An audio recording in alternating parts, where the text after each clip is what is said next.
The mixer brush tool in Photoshop is an awesome tool. I use it all the time. It simulates real painting techniques by blending or mixing colors together as you paint.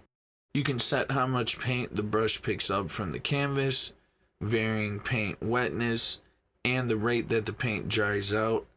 It's like painting on a real canvas. If you think about it, it mixes the colors of the brush around with the background color. So a better way to show you what this does, let's just go ahead and use the tool. Alright, so you're going to need a raster image. So what I like to do, I'll just make a copy and then turn this into a raster layer, just in case I need this layer for anything else in the future. You'll want to make sure to look up here, right here. This is what's on your brush.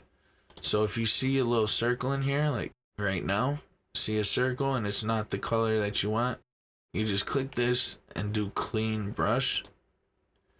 Right? So what we'll do is we'll click and drag, and you can see it drags that yellow into the other areas. Think about it as if all this was a painting and all the paint's wet still.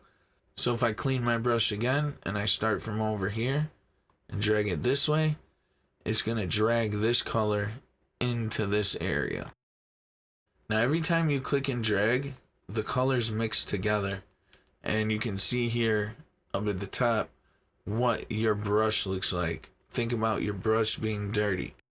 Now there's a couple things you can change with this. You can do this to load brush after each stroke, or you can clean the brush after each stroke.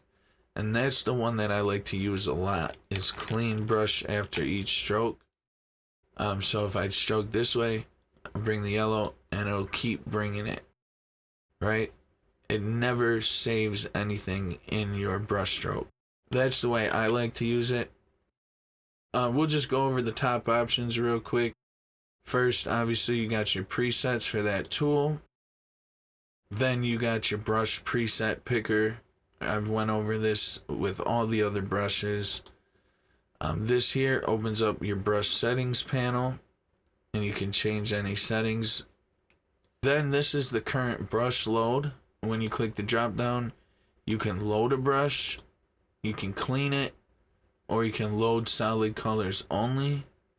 I just went over these. You can load the brush after each stroke, but like I said, I usually like to leave it where it cleans the brush after each stroke. It's like you're dipping the paintbrush in water every time and cleaning it off. After that, we got different load presets. You got dry brush. You got a dry with a light load, dry with a heavy load. You got moist, wet, very wet. There's a lot of different options you can choose from. You can just play around with these, right? So you can change these, or you can just come right here and set the amounts yourself. You can set the wetness amount, the load amount, mix, and flow.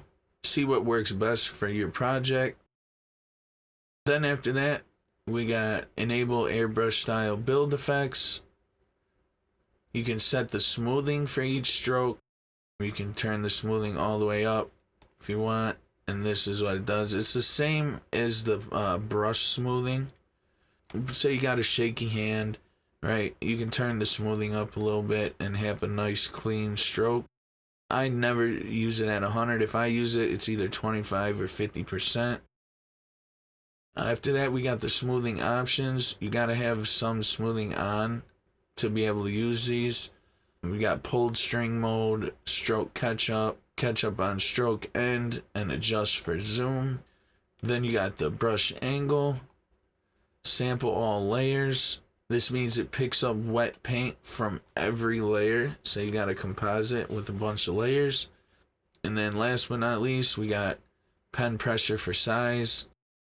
If I turn this on and I get my Wacom tablet, you can see the less pressure I use, the smaller the stroke is.